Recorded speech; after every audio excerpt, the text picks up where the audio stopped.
something kind of bothered me today.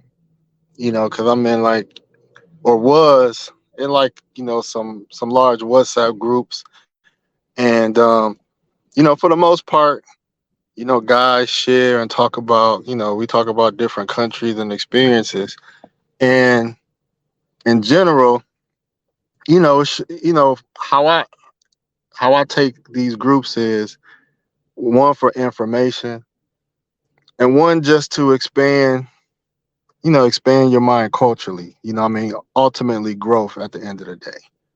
And you know, the groups I've been in, you know, it's been of mature men. Well, I ain't gonna say mature men. Men, at least over 25 years old. You know, where you can kind of have, some discussions. Obviously, not everybody is gonna agree or see things a certain way. We're all different. So it's expected that you know there's going to be difference of opinion and perspective. As long as it's done respectfully. And I'm a person that likes to promote or highlight, particular countries of my interest. But I try to do it in a way where I'm not biased either. So whether it's any continent, I always see, at least one country I can say, you know what, I think guys should give this a chance. Whether it's South America, whether it's North America, whether it's Asia or Africa. Those are the four continents, I'm familiar with. And it's very disappointing, especially when it comes to black men, that when a conversation comes up about the continent of Africa, it's always scrutinized on a level of they don't do with other countries, you know. And for a while, I just kind of just accept it is what it is. I know how guys have about Africa, but it's typically the ones that's never been to Africa. Everybody that I know been to Africa for the most part has had positive things to say, depending on what country they've been to. Um, and so it's always the guys that have never been to Africa that has the most to say. Now, shout out Keith. Now, before I went to Africa, did I have any preconceived notions? Maybe so. You know, um, but I ultimately had to visit for myself. And that was a decision I wanted to make. It was slightly an expensive, trip, but that was a decision I decided to make. And not saying that guys should, you're entitled to spend your money how you want to spend it, where you want to go to, you know, um, that's fine. But I decided that I wanted to see for myself and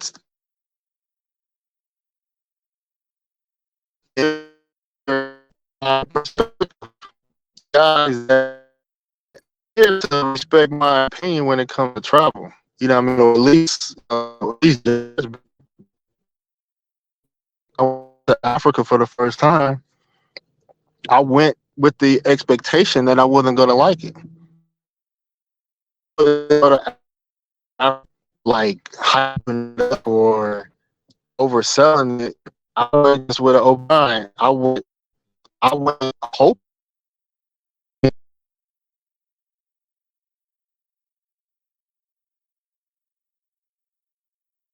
by me going to Africa with a negative mindset and for me to experience it and have a positive reaction to it, it speaks a lot. It it changed my so sometimes I try to convey to guys like you you got to see for yourself, because what you may feel or see, your mind could be changed. Before I kind of get into that kind of bothering me,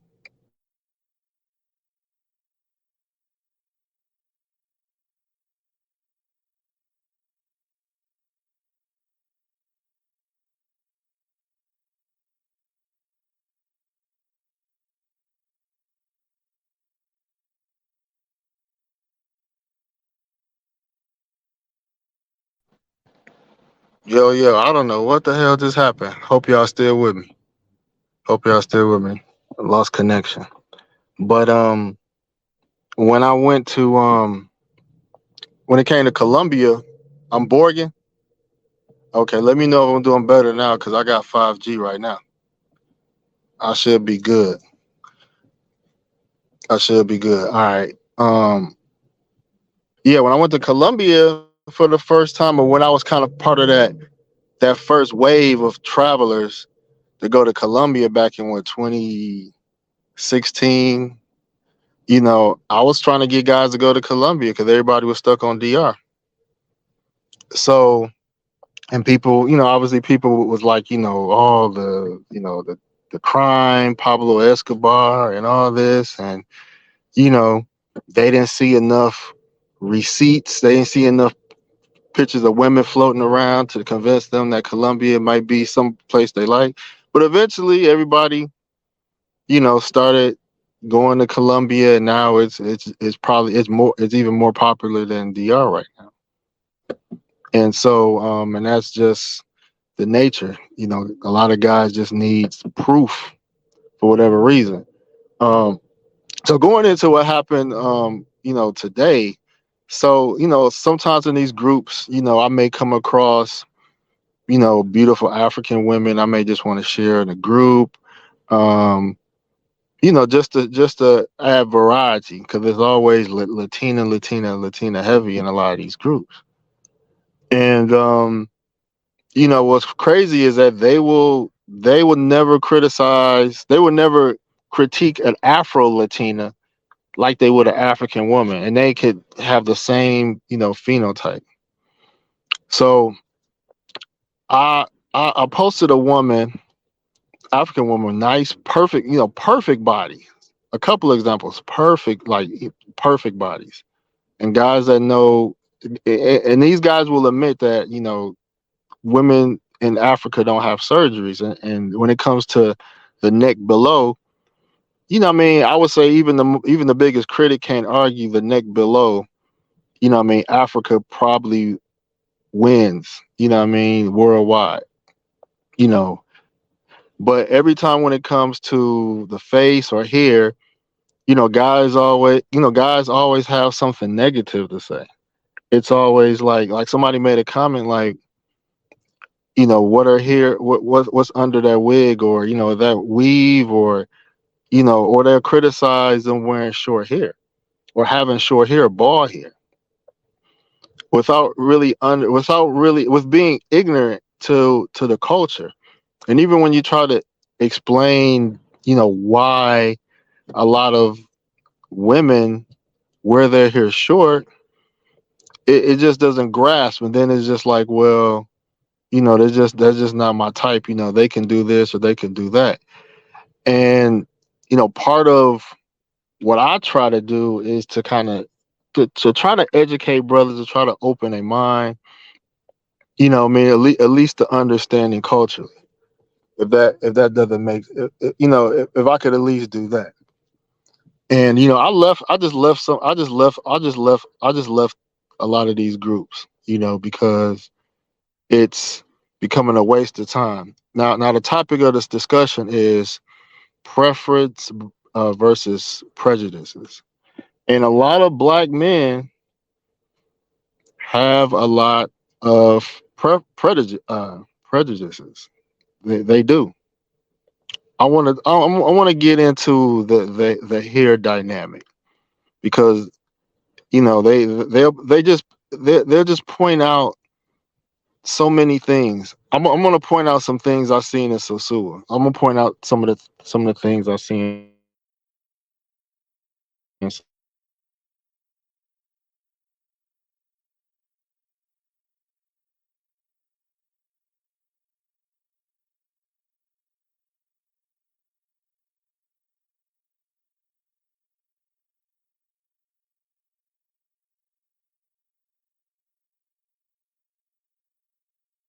score is probably like between a 6 and a 7, or 6. I'm sorry, 6 to 8. You're not going to really see 9s and 10s in Sasua, at least not anymore.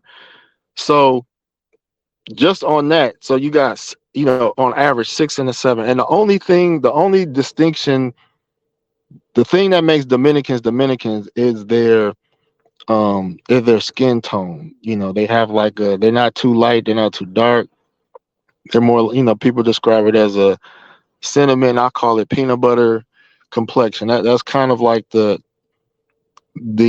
average skin tone. So Dominicans are distinctively um, different, and they're black, and they're mostly black, but their skin color what stands out. But Sosua, I've seen chicks, they hair not combed, hair nappy, like they just woke up. They in some type of bodysuit and flip flops, and you'll never see a critique about that woman at all. I mean, like, you ever see a woman with her hair not combed and like it's just sticking up, or her edges or sides not put together, but she just kind of just you know did something quick and just came outside. Like, you'll see pictures of that all day and no criticizing of it. You'll see you'll see people share pictures of women, and Dominicans wear weave, Brazilians wear weave. Um, Especially the black ones. People of African descent wear fake hair because our hair is genetically, we're not programmed to have long hair. So they may do a better job of disguising it, but the fact of the matter is, um, synthetic hair or fake hair is pretty common in any black demographic. And so it pains me that guys will never point out or nitpick at these women. At these women. Now, when it comes to African women, they got to touch her scalp. And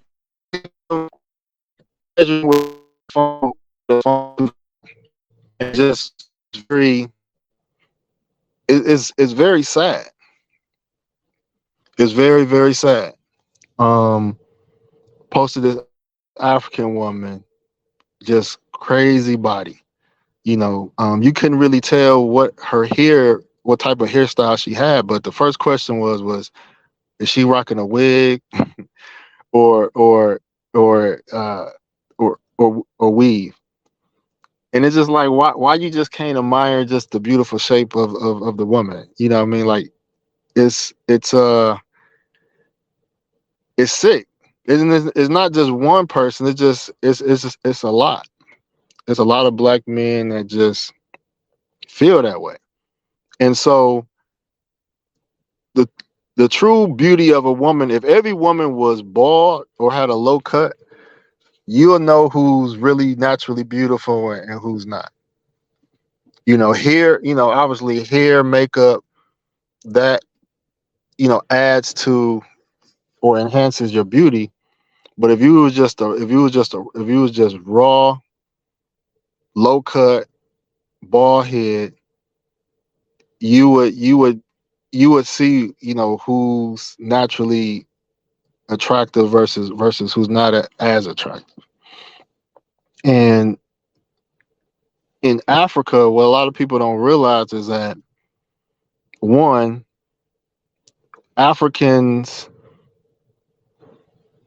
genetically, they genetically just don't grow long hair.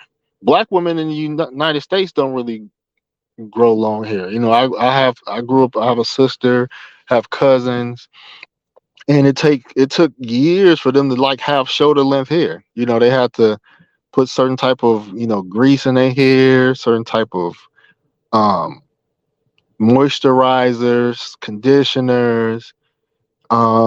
They obviously never cut their hair, so you have to be very patient.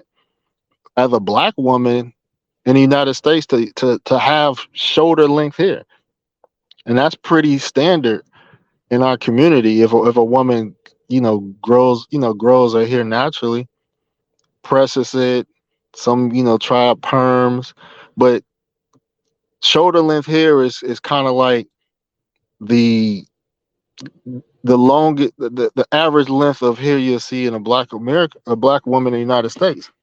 And like I said before, it took them years to even get to that consistency. Whereas in countries like in Africa, they don't they don't um they don't have the money to be buying products like that, or the patience in a lot of these countries. Like I've been to, I'm gonna address your comment, Pablo. I like when I get my haircut, for example, right? My haircut doesn't really last as long in hot humid climates versus a cooler climate. So, imagine being in some of these warmer climates and you don't have the resources, like, cutting your hair on a regular basis is just the best thing to do instead of trying to, keep something styled on a consistent basis. So there's economic reasons why, a lot of them can't be as creative. They working, I mean, they literally working with what they got. Literally working with what they got. Pablo says, he said, "Do you think prejudice and preferences are the same thing because someone will always be left out?" Um, I think for me, a preference, a preference, a preference is more in line with not having any bias, not having any bias. It is based on what stimulates you. I forgot I forgot the name of the term where your sensory glands, the endorphins, or I don't know the word, but basically the chemical releases that happen when something satisfies you, right? Pepperoni pizza versus cheese pizza, um, and things of that nature, right?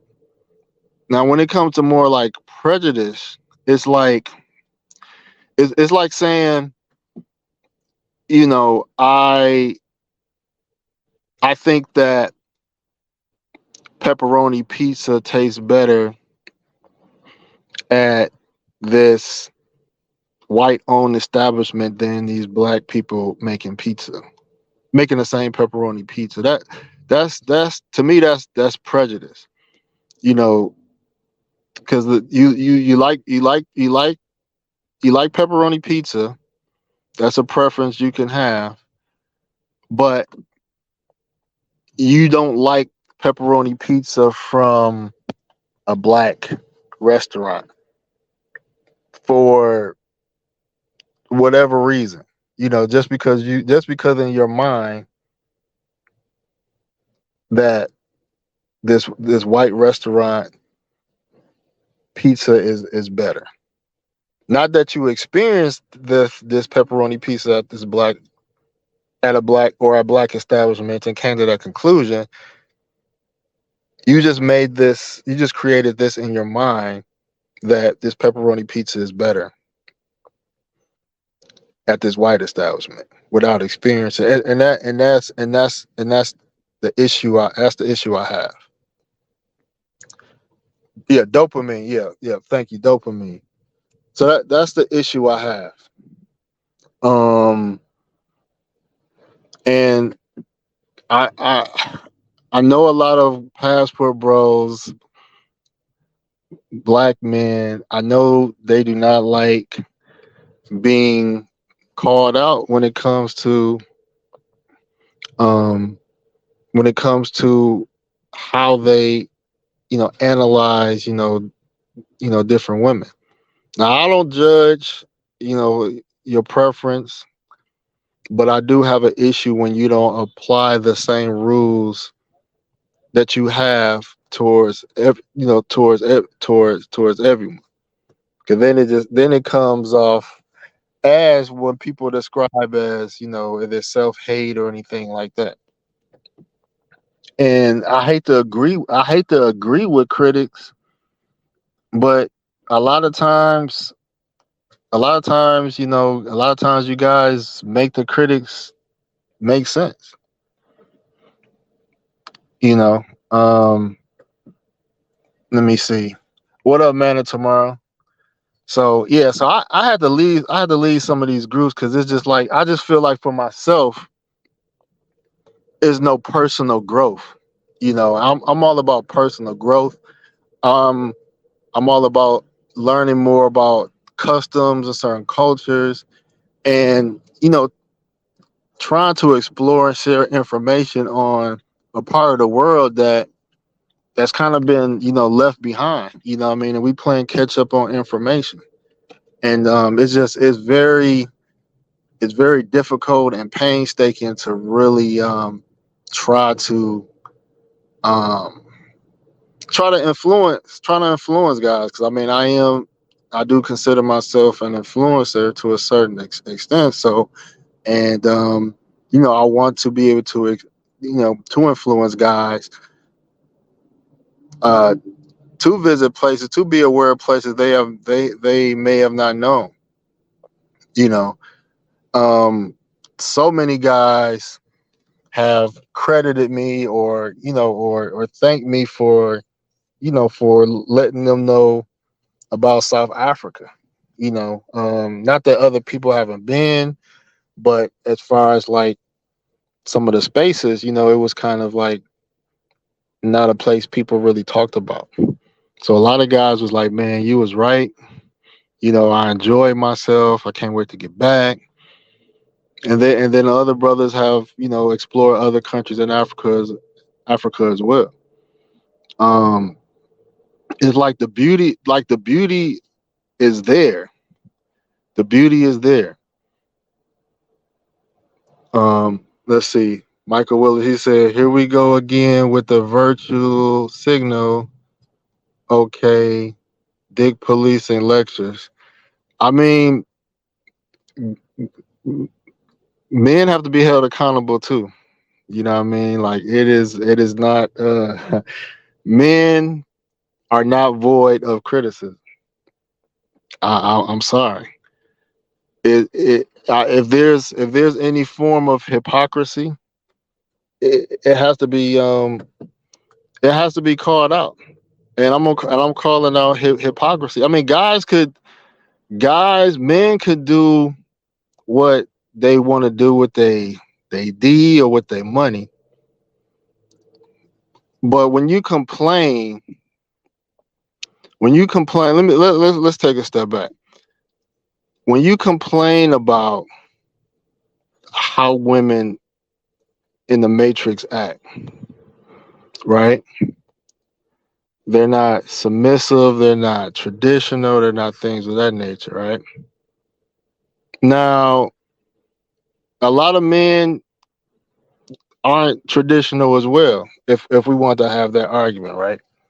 A lot of men complain about how attractive, how there's not enough attractive women in the U.S.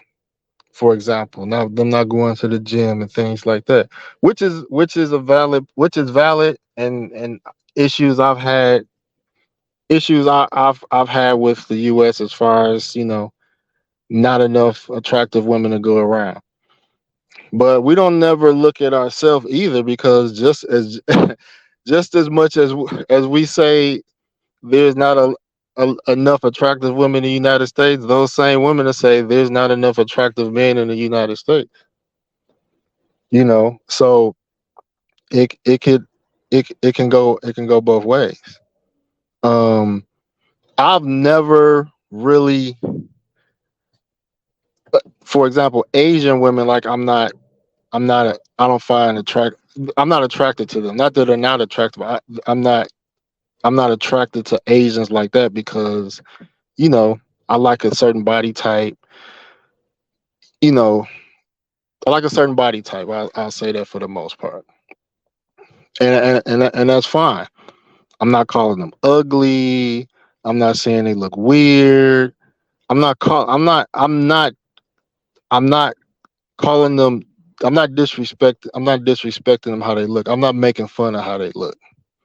But a lot of guys, they want to make fun.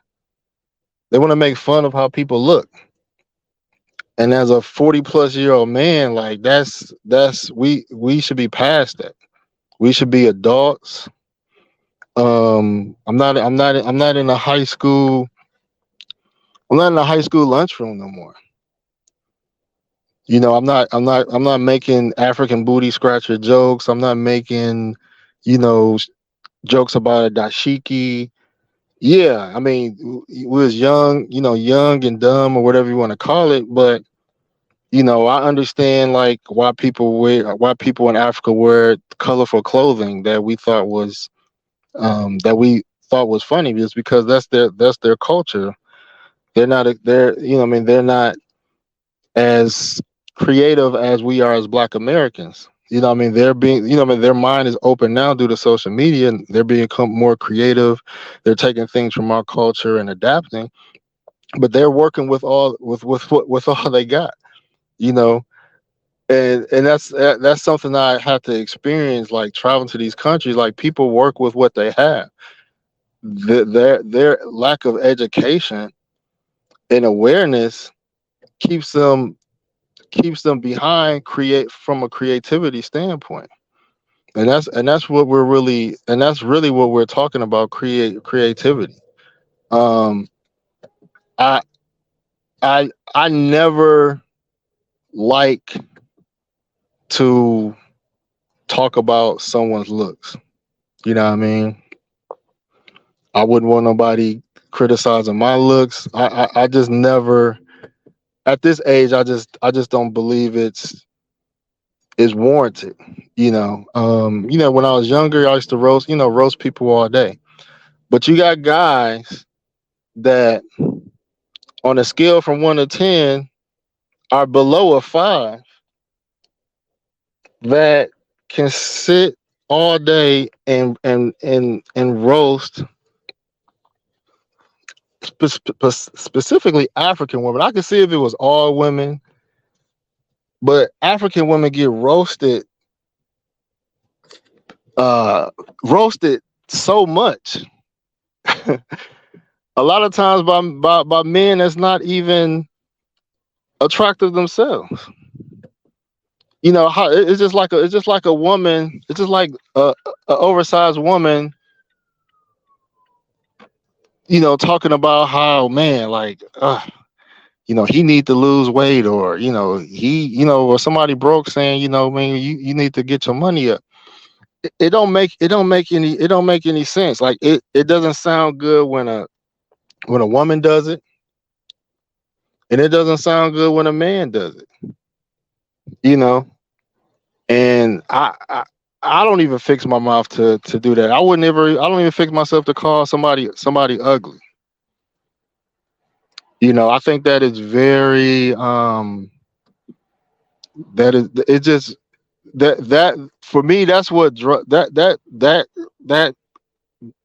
that crosses the line for me. When you call somebody ugly, is one way to say, you know what, I'm not attracted to that person. Or I don't you can even say, I don't find that person attractive.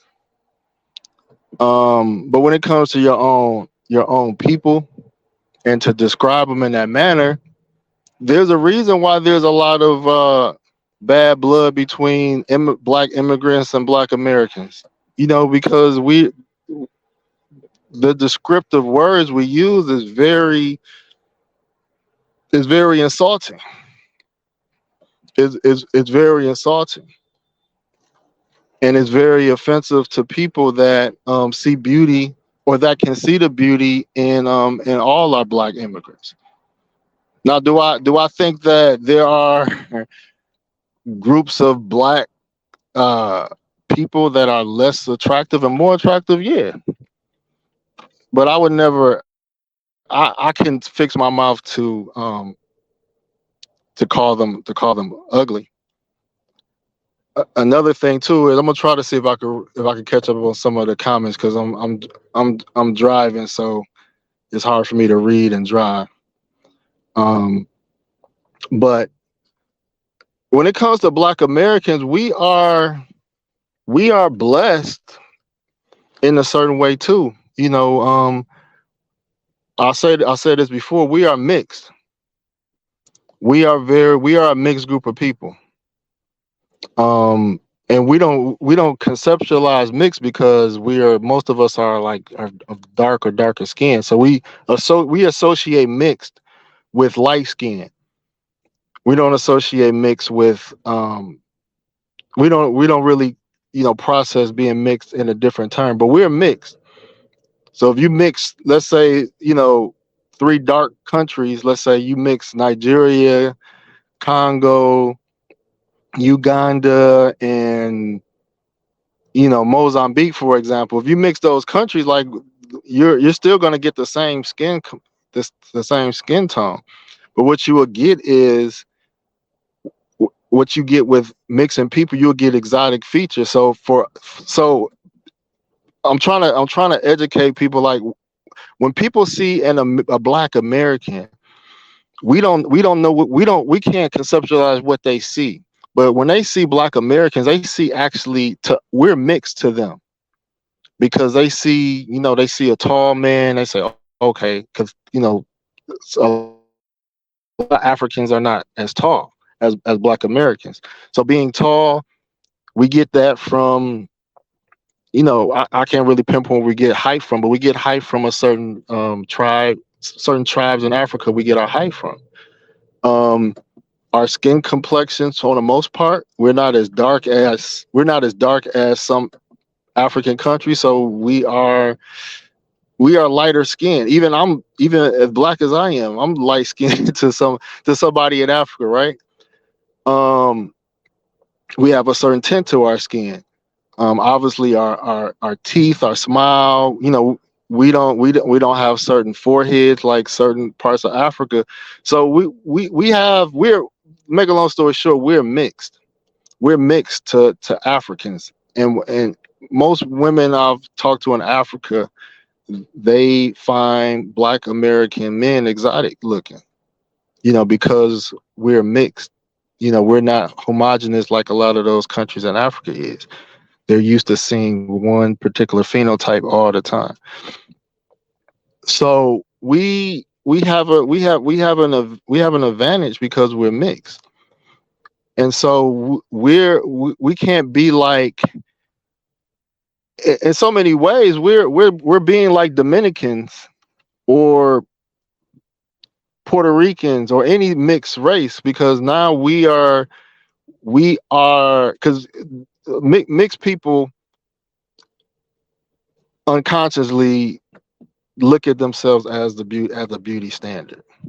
You know, they love having the long curly hair, the array of complexions, and so being mixed to a lot of people, especially ethnicities that are mixed, like Dominicans, they do look at themselves as a beauty standard.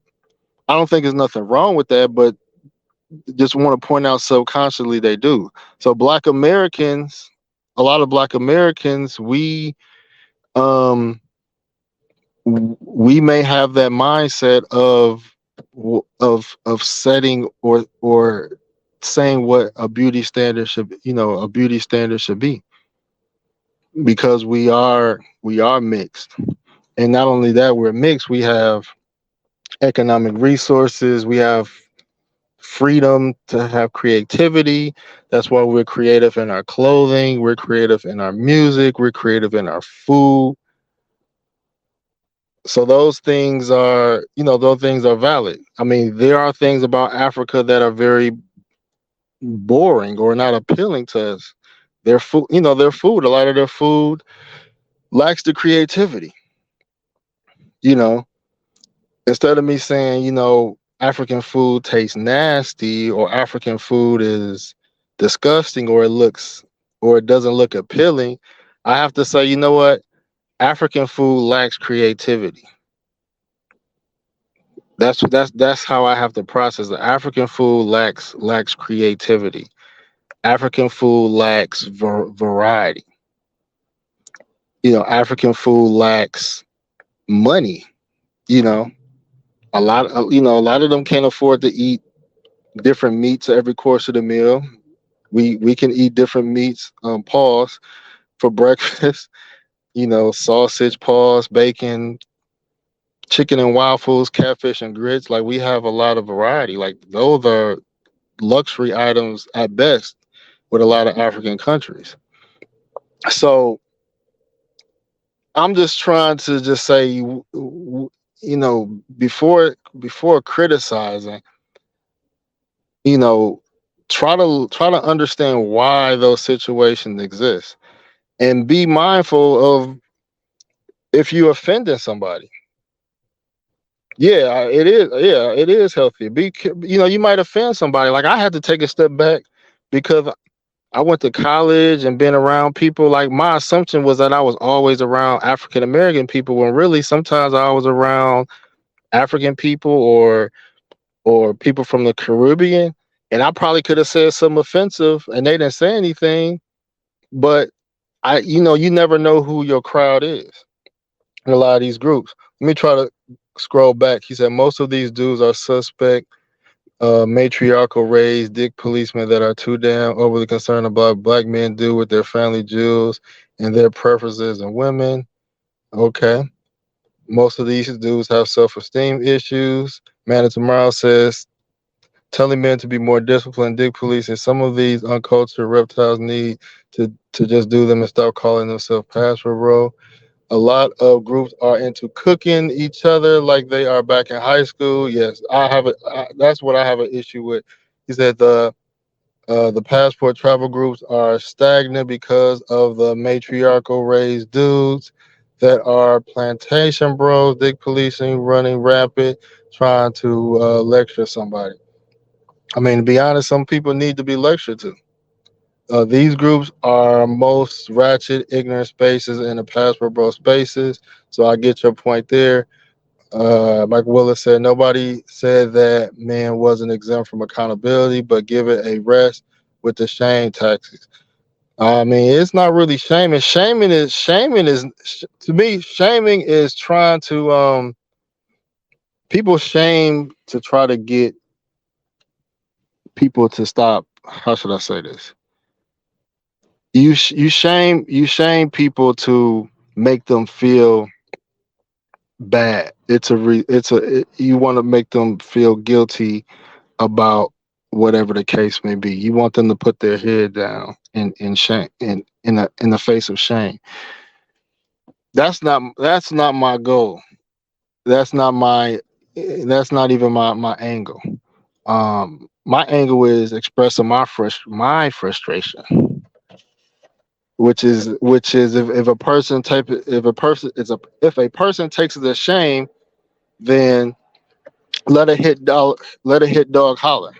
I am expressing my frustration with some black men that um that are disrespectful to our brothers and sisters in Africa.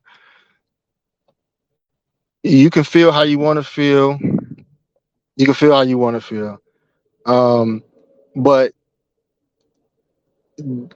my thing is just act like if those people were just in the groups listening, African men or African women. You know what I mean? If it was, I wouldn't speak a certain way knowing certain groups of people were around. I wouldn't say certain things or in a certain way.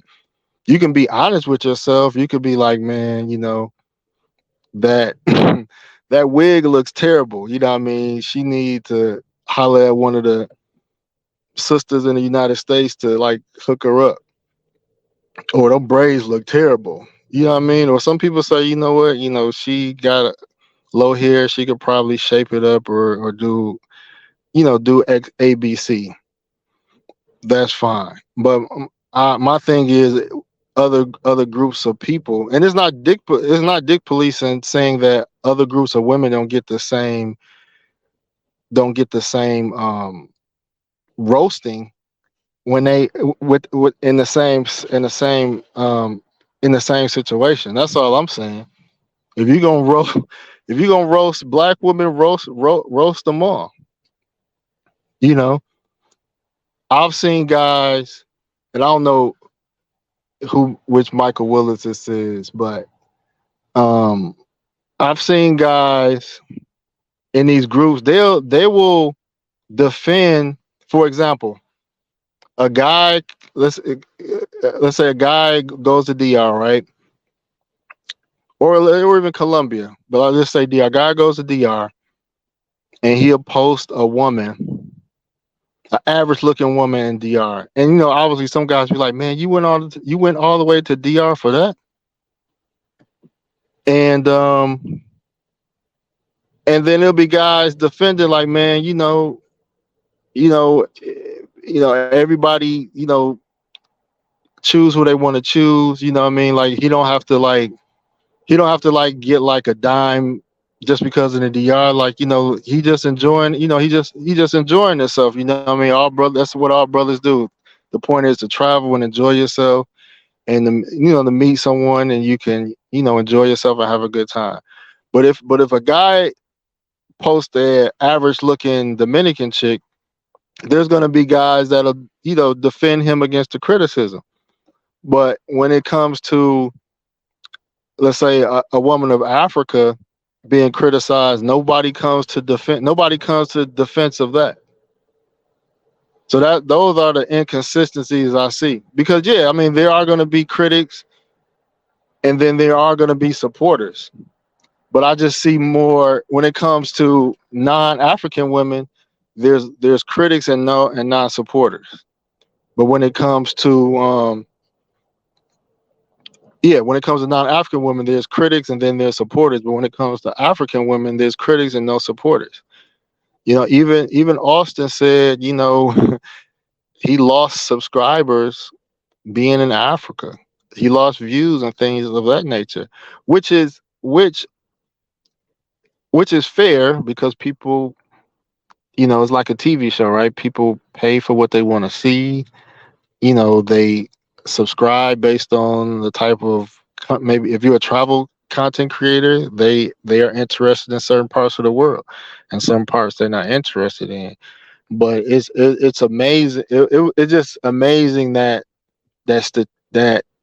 it was so obvious of his viewership and subscriber base just for being in Africa.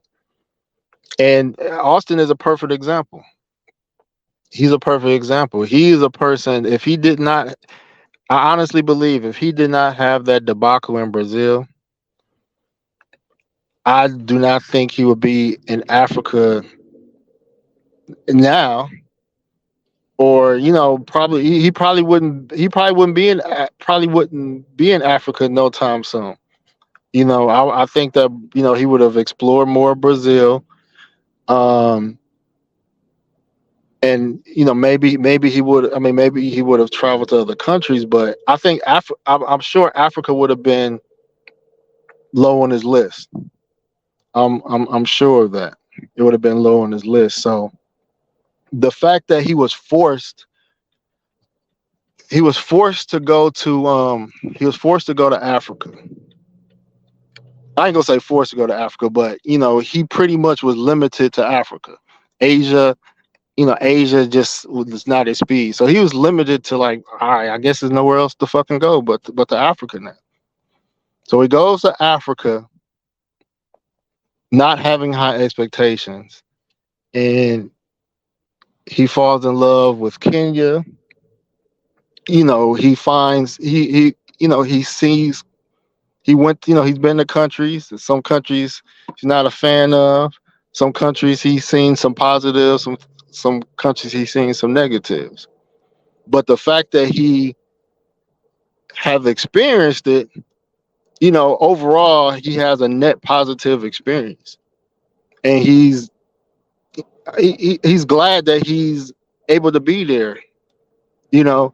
And so that's all I'm saying is that, well, there is somebody like Austin that never had Africa on his radar, but it was just something like nowhere else to go, or whether it was myself that just said, you know, it's a bucket list thing. I don't want to go to Africa, but I felt, I put pressure on myself to go, and I found out. So all I'm saying is that none of us really know what to expect. No one can really say what we'll like unless we experience it. For the most part, that's all I'm saying. And like Pablo said, the insulting is unnecessary. You know, um, a lot of guys are good at silence. I mean, I noticed. I used to notice in groups, like, if you post a chick and don't nobody like say anything or give any positive reaction, I mean, yeah, silence says a lot too. You know what I mean? And silence is less offensive, but at the same time, I mean, anything you post is open to criticism, and I have no issue with criticism. Um, However, I have no issue with criticism if it's like on YouTube, right? You don't know anybody that's leaving comments and things of that nature. You in one of these Facebook groups like Kevin Samuel's Facebook groups, like people are gonna, I mean, I expect immaturity in those settings, but I don't really expect the level of immaturity I see in groups that are where we're pretty supposed to be birds of a common feather for the most part. Most guys have, earned a decent living, may have a college or higher education, um, been through some life experiences. And yes, we do. Yes, as men, we do need spaces to laugh, joke, and to, to be degenerate at times. Yes, I get all of that. I get all of that. But there have to be some lines, some boundaries. You know what I mean? In my belief, when it comes to a certain age, that's just me. Because if we don't have boundaries, then we can't get mad that these women don't have boundaries. We can't get mad if women 50 years old want to go to a club, want to be want to be at the club. So I said all I needed to say. Um, I hope guys could get what I'm trying to say, and without getting offended or thinking it's dick policing or whatever you want to call it. But you know, if I don't say anything, who else will? So this your boy No Excuse of the Passport Bros podcast. I'll check you guys later. Peace out.